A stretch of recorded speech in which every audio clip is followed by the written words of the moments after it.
What's happening, team? My name is Jacob Gollin, and welcome to another episode of the Master Your Craft Study.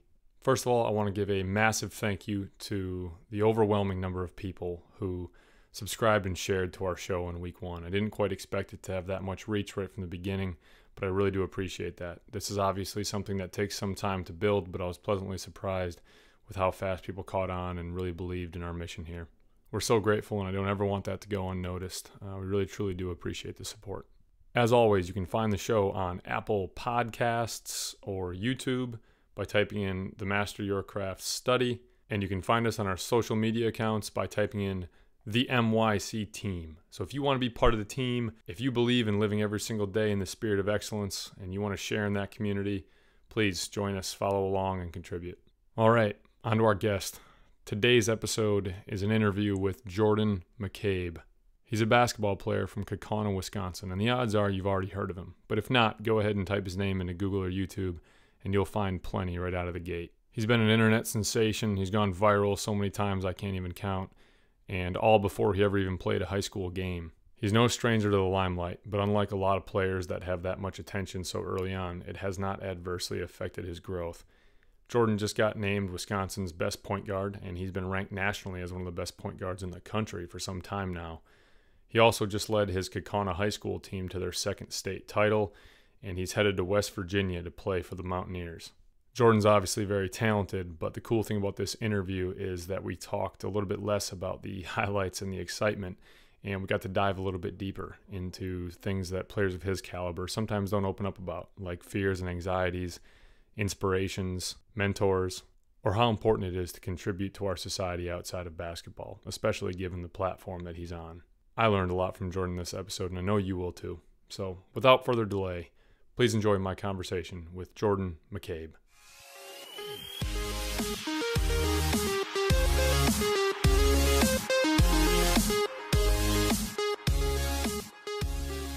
All right, we're ready. Jordan, welcome to the show, my man.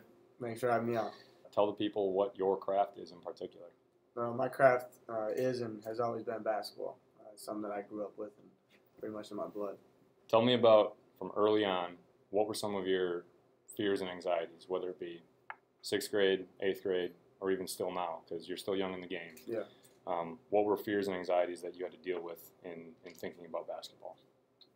Some fears and anxieties that I dealt with, and, if I'm being completely honest, I still deal with is, the fact that you've worked so hard to get to a certain point, and you're always striving for a point that doesn't really exist, which is, perfection or excellence, whatever you want to call it. And you keep pushing for that, and with that push comes, this judgment upon you for some reason. And I think that's just a societal thing where people see someone striving, and, my grandfather always used to tell me this. He said, he'd put his hands up in the air and he'd say, you climb and climb and climb, and if people stay down here, they see you, and the only thing that they want to do is get even with you. But instead of working on themselves, they'd rather try to pull you down. So my fear and anxiety has always been like dealing with people like that. I think I've gotten better over time at doing that, and found ways to kind of really tune them out. But that's always been something that I've had to deal with. Yeah, there's two ways of building the largest tower in the city: building your own and making it higher than everyone else's, or you can go ahead and tear everyone else's down. Exactly. That tends to be what happens for most people. Yep.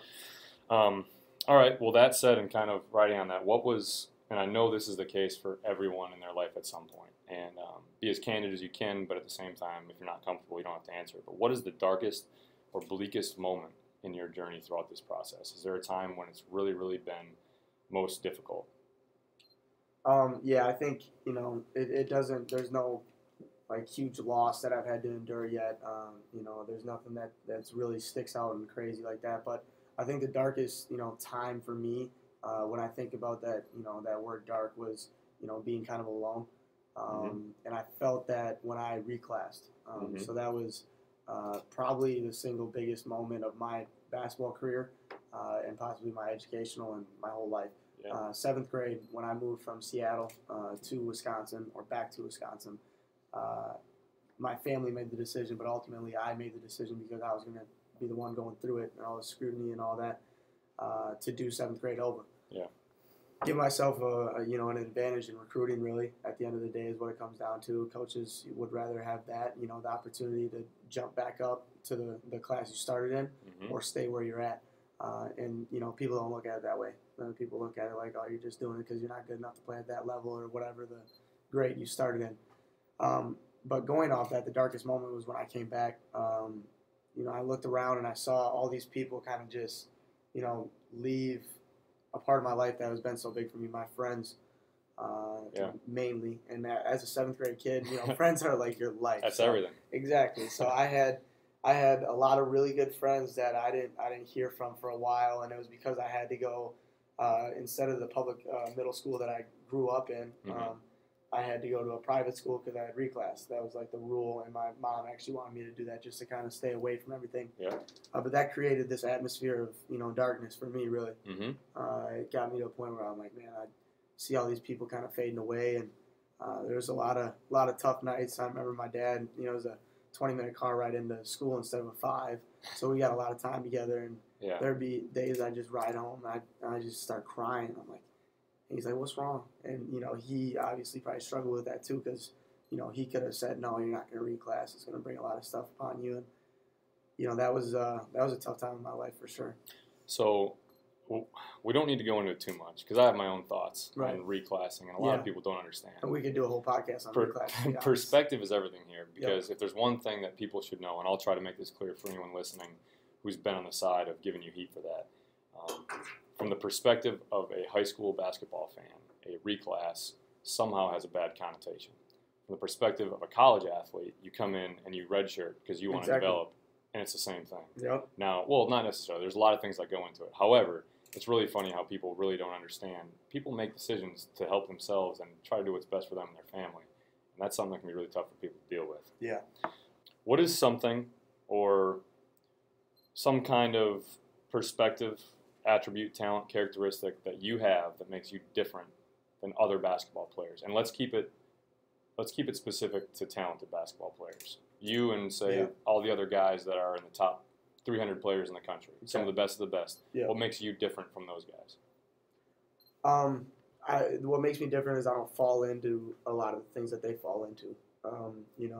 Whether it be drugs or alcohol or stuff like that. Like I don't fall into that trap.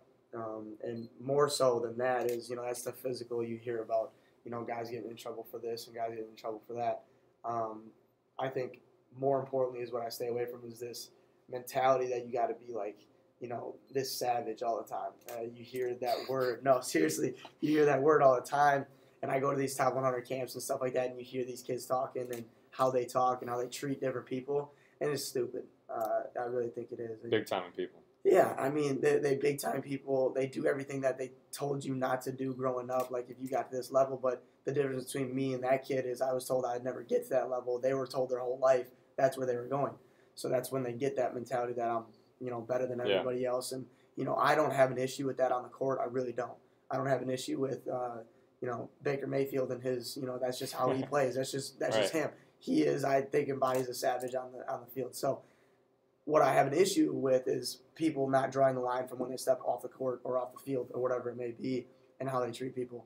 I think at the end of the day, so many of these kids, you hear this cliche, the ball's going to stop bouncing or, this isn't really your life. This is just a small part of it, this basketball thing or this football thing or whatever it may be. And they don't have a carryover. They act the same way on the court as they do off the court, and that becomes an issue with dealing with people and how to, really grow as a person. They don't work on that as much. They just always have this embodied savageness that is really stupid, to be honest, because you can't, get real far with that. You have to understand you treat people, with respect and stuff like that off the court. You don't have to big time anybody. You don't have to carry that off the court. That's just something that I. So it would seem to me that it's pretty important to you that you have somewhat of a positive contribution to this world, to our society outside of basketball. Talk a little bit about that. And what do you do? What are things you like to do that might kind of contribute to that for you? Yeah, I mean, quickly what you just said, I think I always tell myself, if the best thing I do in my lifespan is play basketball, I failed. If that's the best thing that I can get done is play a game, that's not what I'm here for. I don't think I was sent here to do that. I believe that there's a bigger reason that I'm here. To be honest, the thing that I most enjoy is creating happiness with others, because I don't know what's going on in their life. If I can be some sort of positive light, now I don't have this messiah complex that I think that I can make everything great. But if there's people that I can help, and I choose not to because I'm, it's all about me, I'm focused on me, well then that's a failure to me. So that's the biggest thing that I want to do is understand that there's a bigger meaning to this whole thing than just an orange basketball and a hoop. That's really good. I think our listeners have a really, really good feel for you now more as a person. Let's get into a little bit about your craft. Yep. Give me two mentors, one of which is very present in your life, someone you talk to frequently or have a lot of experiences with, and one of whom is more of an idol, someone you might know who they are, but someone who you look up to and try to idolize and or mimic in their behaviors or habits or characteristics. I think the one that's closest to me would be my father. I think that's the case for a lot of people, and I don't know. My dad has been somebody that I can always kind of turn to. Like I said, those are those long car rides home with him, and any feelings that I had, I felt comfortable enough. I think a lot of kids grow up, whether it's without a father figure or with one that doesn't really, allow them to, vent or open up and really talk to them. I didn't have that issue ever. My father he's a stern man, but at the same time, he's somebody that wants to hear what's going on. He wants to help. And I think that's kind of where I get that from.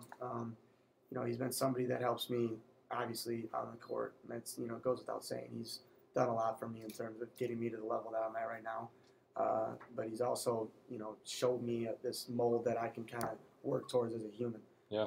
He's ultra competitive. That's where I definitely get that from.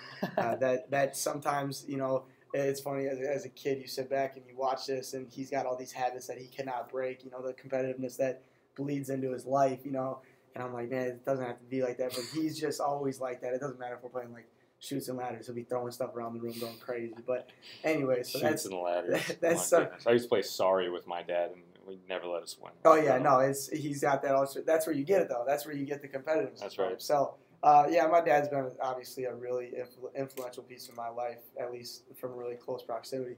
Somebody that I look up to and idolize to a point. I love Steph Curry. Steph Curry has been somebody that I can look up to. But I think, to be honest, Tim Tebow is somebody that I even more so try to align with, because there's that separation.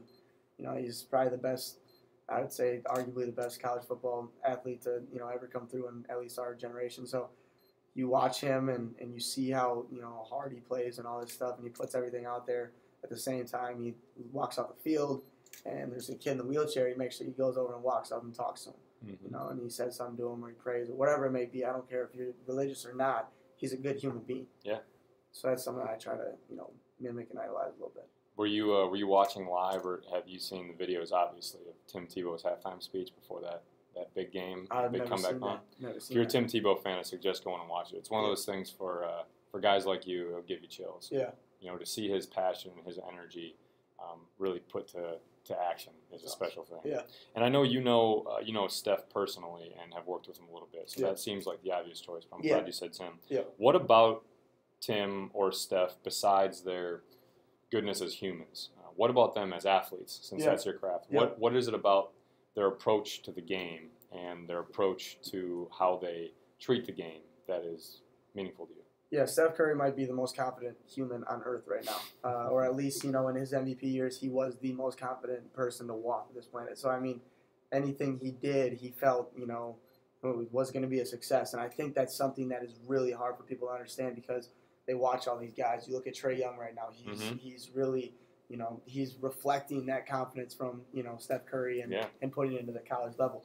And you watch all these guys, and whether it's a flash in the pan like Jeremy Lin or something like that, the thing that separates that is the confidence. Yeah, right? Absolutely. People are like, oh, he must work really hard. Yeah, everybody works really hard. At that level in the NBA, everybody works really hard. Jeremy Lin's not lacking confidence with that mohawk. No, of course, yeah. In the braided, he's doing a bunch of crazy stuff. But anyways, so you see that and you wonder how this is happening. Like, Did Jeremy Lin, during the month or 2 months that he went crazy, was he putting in that much more work? No. Right. He was probably putting the same or maybe even less. To be honest, it doesn't fluctuate that much. We put all this time in, tens of thousands of hours before we get to the highest level, and then it just comes down to who's got more confidence than the other guy, who's smart enough to put themselves in positions to be successful to gain that confidence. That's what Steph Curry did. He takes crazy shots and he does all this stuff, and people who come watch me be like, "Oh, that was a tough shot."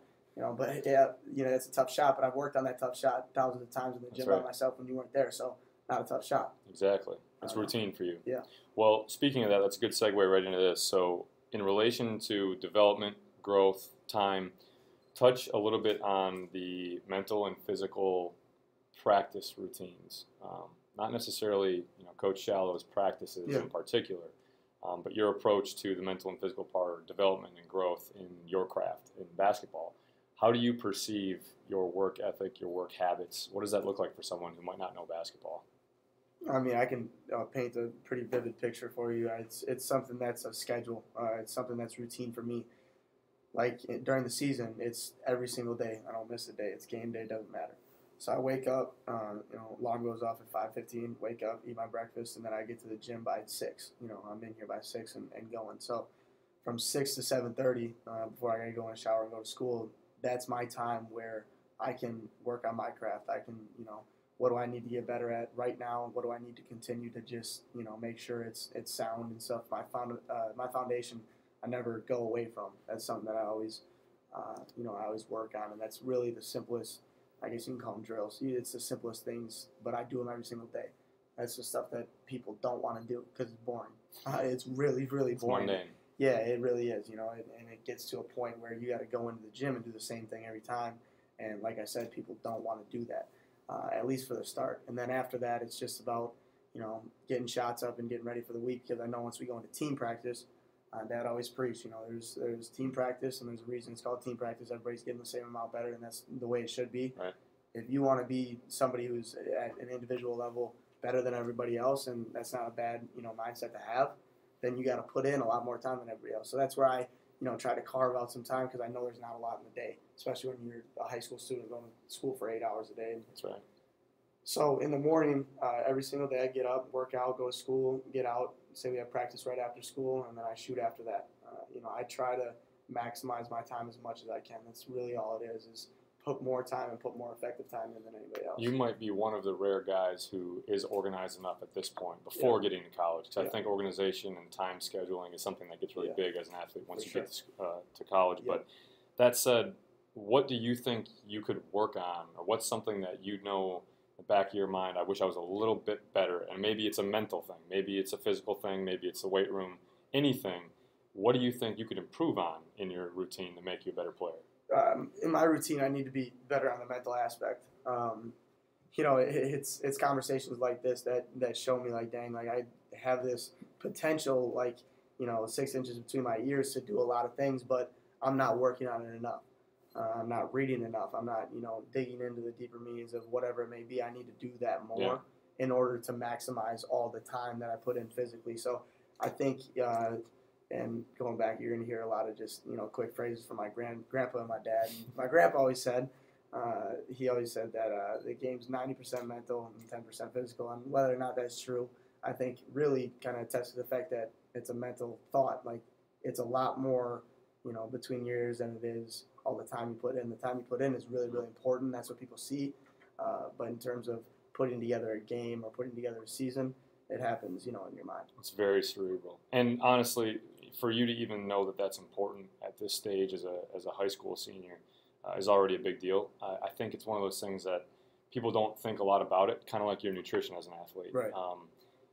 When LeBron was big in high school, you didn't see him posting pictures on his social media of vegetables and fish that he was eating, right? But now, as an adult, mature athlete, realizing the importance of every aspect of how to master their game, you see those things being important. That's why you see some athletes doing things like meditation or reading books or things like that. And it's really important to be able to focus that. So I think you're on the right track, at least knowing right now. Yeah, I had 2 pieces of pizza and a soda after the game last night. So that's another thing I got to work on. Put that on a checklist. Little by little, baby, step by step. Right, exactly. Well, tell me a little bit, Jordan, about when I say the words flow state, Now, we all know, athletes know better than anyone what that means, right? So this could be something like when a snowboarder drops off a lift Yep. and they hit that hill and the exhilaration hits and you're basically lost in the moment. Yep. Easy to say for an athlete that happens in a game, because you do. You're out there and you're not going through the motions, but you're in it. You're one with the moment when you're just playing. How do you reach that or replicate that when you're practicing, when you're preparing? Yeah. I think it comes down to people go in, and when they work on something, they're going at, a speed that they feel comfortable with. I think the comfort is the biggest thing there. To answer that question is finding your comfort zone and then pushing beyond it as much as you can, as often as you can, and really as hard as you can. I have this idea in my head that, humans have this, brink mechanism in their minds that they think they can only do so much, or they think they can only go so hard, and that has, it's so far from the truth. It's not even funny. So I think there's so much untapped potential in people because they give themselves a limit, and that is, I think, the end of their comfort zone. They don't like going, this hard or this fast. And I think getting into that zone, you watch these players, like a Steph Curry when he has the, utmost confidence in a game, whatever, he goes crazy in 3 quarters. He had like 45 points in 3 quarters, whatever, and he's out. You're wondering how he does that and gets into that, flow state as you mentioned. And I think it's because of the preparation that breeds confidence, and then the preparation itself is so much harder for him to endure because, game nights and stuff have nothing on the 6 a.m. workout. They really don't. That's that one little flash where I can show what I've been doing all week long or all year long, my whole life, to be honest. Yeah. So I mean, that's how you get there. You have to get there and have to actually think about it, because some people have a really good game and then they'll just leave the locker room happy with having a good game. They don't really know how to replicate it. You know what I mean? So that's what separates. That's a separator. There's a lot of separators, I think, in sports. There's a lot of separators in life, and that's definitely one of them. That's really good. What lessons do you think apply? And this is something, again, that you're not quite at this point in your life where you can even identify some of these things. Not married. I don't know if you have a girlfriend. We won't even bring that up. No. Not married. Don't have kids. No. But what lessons do you think apply most that you can correlate between basketball and your daily life? So when you go home and when you have finished playing the game or you've done your workouts and you go back and you go sit at a restaurant or you go back to your house and there's some kind of family get-together, what about your daily life is now better because of your commitment to basketball? I get this opportunity, and this kind of goes back to the, almost intro that we had. I get this opportunity because of what I've done on a basketball court. When we do go to these family get-togethers, or, I go out to a restaurant and, maybe somebody recognizes me or something and comes up to me and talks to me, I get this opportunity to work on that whole being, the best person I can be, not only the best player I can be, but I get this opportunity to show that that's something that I, constantly work on. And because of, the position I put myself in,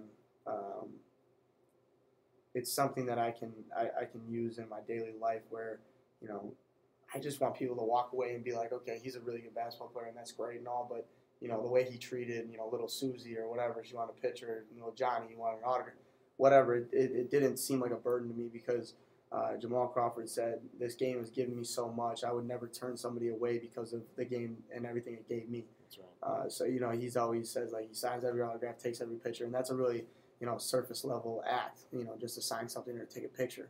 But I think it means a lot more than that because of the people asking for it and what it means to them, kind of understanding that, because to us it might, get numb to the fact that it is a really big deal for them.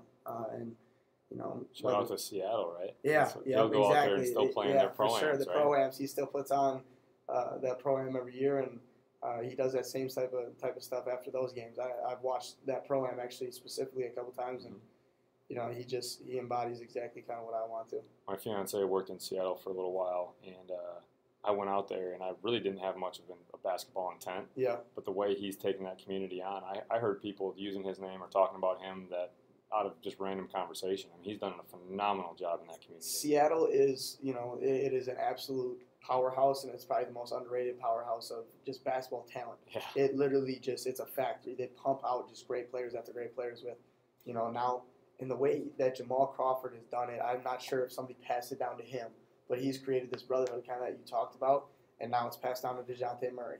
Yeah. And before DeJounte, it was Isaiah Thomas. And Isaiah Thomas is passionate about DeJounte. It's this brotherhood of great basketball players who want to help Seattle. Seattle is, by far my favorite place that I've ever been because of the nature of that society out there is so much different than what I live in today in Wisconsin. Now, nothing bad about Wisconsin. I love other than it's the been state. Below zero for 2 other weeks. than that, that's not fun. But I mean, it rains out there too. So if we're going to talk about bad things, there's trade-offs. But I'm talking about just how that whole society works is awesome because it's uplifting.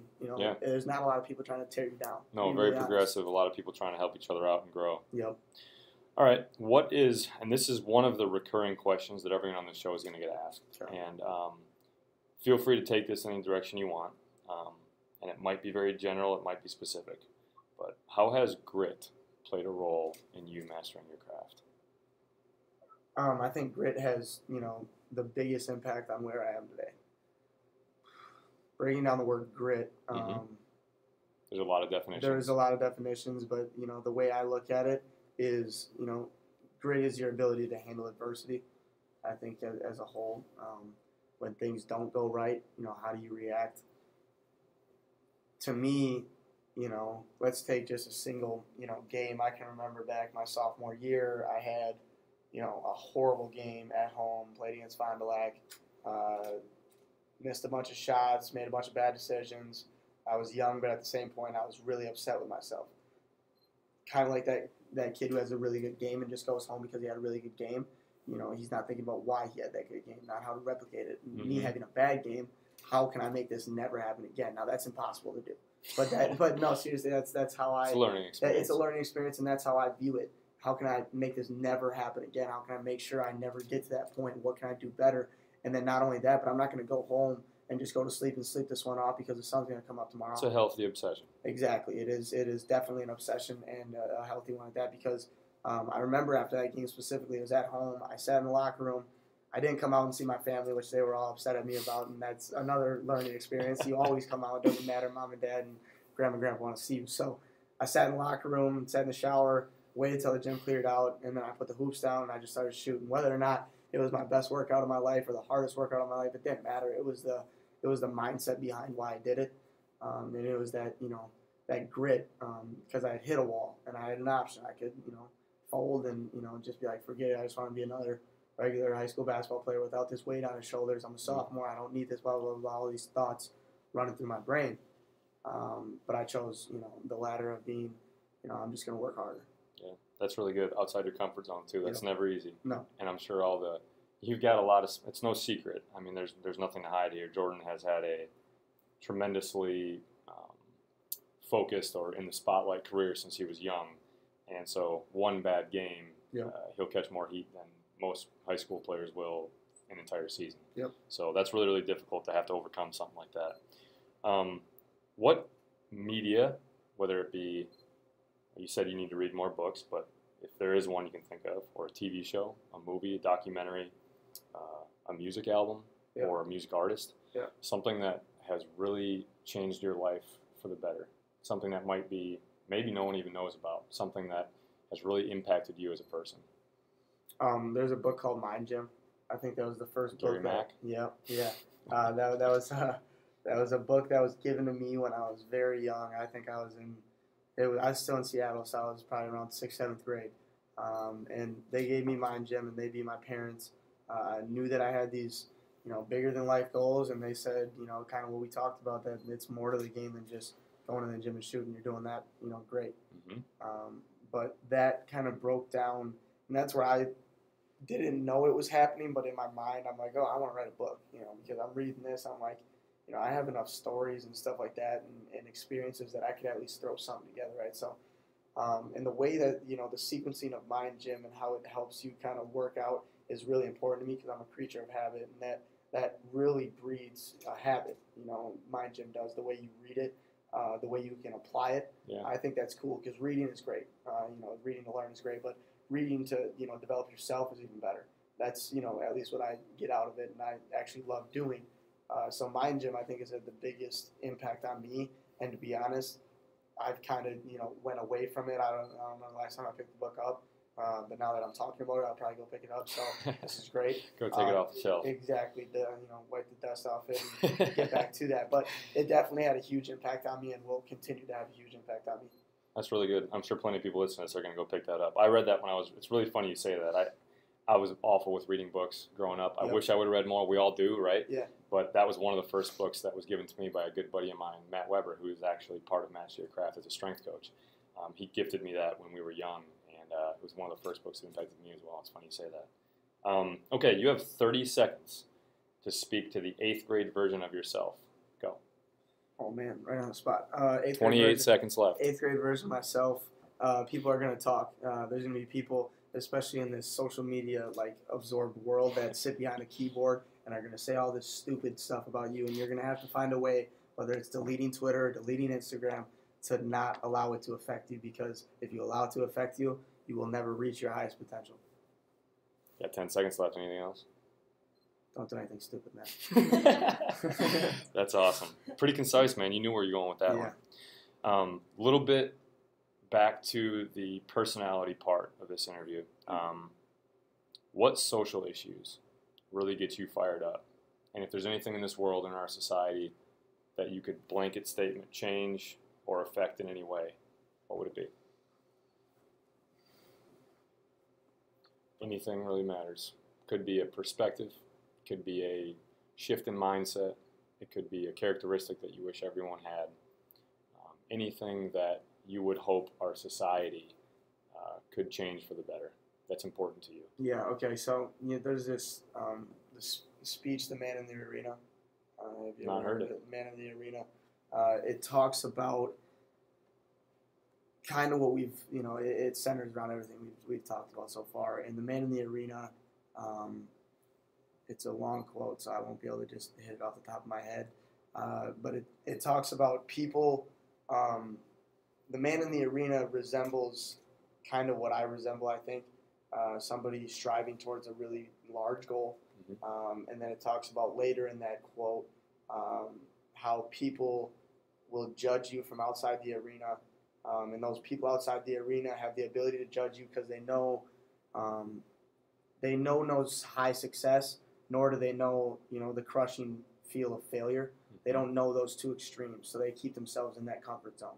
You, however, have felt the highest highs and the lowest lows. I think if everybody could embody that, it would be great, but at the same time, you need those people. Here, let's read this right now. All right, nice. Here we go. The Man in the Arena. Killing it. There we go. It is not the critic who counts, not the man who points out how the strong man stumbles, or where the doer of deeds could have done them better. The credit belongs to the man who is actually in the arena, whose face is marred by dust and sweat and blood, who strives valiantly, who errs, who comes short again and again because there is no effort without error and shortcoming, but who does actually strive to do the deeds, who knows great enthusiasms, the great devotions, who sends themselves in a worthy cause, who at the best knows in the end the triumph of high achievement, and who knows at the worst if he fails, at least he fails while daring greatly, so that his place shall never be with those cold and timid souls who neither know victory nor defeat. So, thank you for that. Yeah, that's really, really good. I've heard something like that. I don't know if it was a Teddy Roosevelt quote. It is. Is that what it is? Yeah, I'm almost positive that that's a Teddy Roosevelt quote. Yeah, and I think that kind of speaks to perspective in a way. Yep. So if people could gain that perspective of what it's like to be on both sides of the coin there, would be something that would really, really positively contribute to a lot of people's thoughts on it.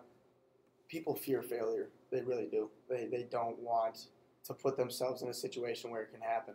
Right. But only, the strongest people, both physically and mentally strong enough to handle that failure, are those that are going to, exceed and grow more and faster and more rapidly than anybody else who doesn't want to get to that point. Absolutely. All right. Well, we only got a couple more questions here. Everyone on the show is going to have to answer these two, and this will be it. Virtue and action. So I need you to give me a virtue, a thought, a piece of wisdom, something like patience or any kind of word or definition would be something virtuous, and then an action, something physically or even a mental approach that someone could do every day that would help them be better at what it is they're trying to accomplish? One virtue and one action. What are they? My virtue would be kindness. It kind of goes along with what I'm trying to, the point I'm trying to get across, that this is bigger than just a game for anybody. People mastering their craft are working towards that. Kindness comes back, whether that's, that's the separator between the kid at the top 100 camp who can't draw the line between how they act on the court and how they act off the court. Kindness is that gap and that bridge between the gap between a good athlete and a good person. It's a really simple thought.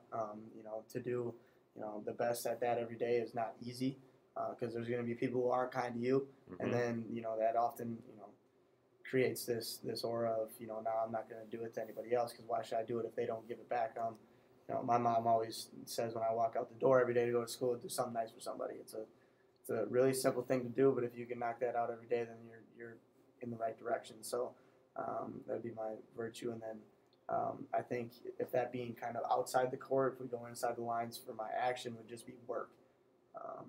If you work to a point where nobody else has this ability to do what they do in the man in the arena, where they try to tear you down because you're at such a level of confidence that you can reflect those negative judgments or whatever it may be, you're in a great position, because not only on the court, on the field, but in the classroom or in the workplace, if you can translate that to outworking everybody, I think that's once again, a really simple thing to at least say, but to grasp and understand and really apply is something that's a lot harder. But I think that would definitely be something that if people can do every day, be kind and outwork everybody.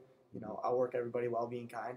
That's kind of a tough thing to do, because you put yourself in this competition-based life, and that's what I have had my whole life, is this competition either with myself, or if I look around in a classroom of 22 students and I want to be the best one in that class, but at the same time I'm really tired because I just got out of a 6 a.m. workout. It doesn't matter, because I push myself harder and I work harder, I believe, than anybody else. That's excellent. You got a great perspective for someone at your stage of the game, Jordan. You really do. Jordan, where can they find, other than on the court with Kaukauna basketball or next year with West Virginia basketball, where can our listeners find more of you? Instagram, Twitter. What are your links? My ad is just Jordan McCabe 5 on pretty much any social media site, actually. So that's where you can find me and follow along. FYI, I don't run any of those during the season, so anything you're seeing posted is by my PR guy, aka my dad. So anything that's out there, I tell him to post, and he puts it up there, because I don't want to read a lot of the things that are negative or positive. I want to try to focus as much as I can. Off season, it's me. Yeah. So that's excellent. Okay, great, Jordan, man. It was an awesome interview. I appreciate you doing this with us. Thank you very much. All right, brother.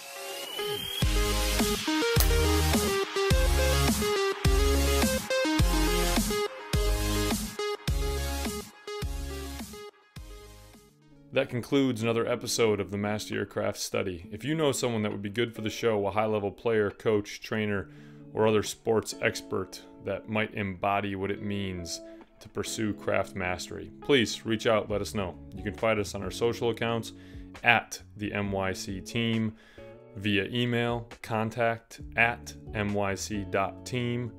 And if you're interested in subscribing to the show, you can go on Apple Podcasts or YouTube and search the Master Your Craft Study.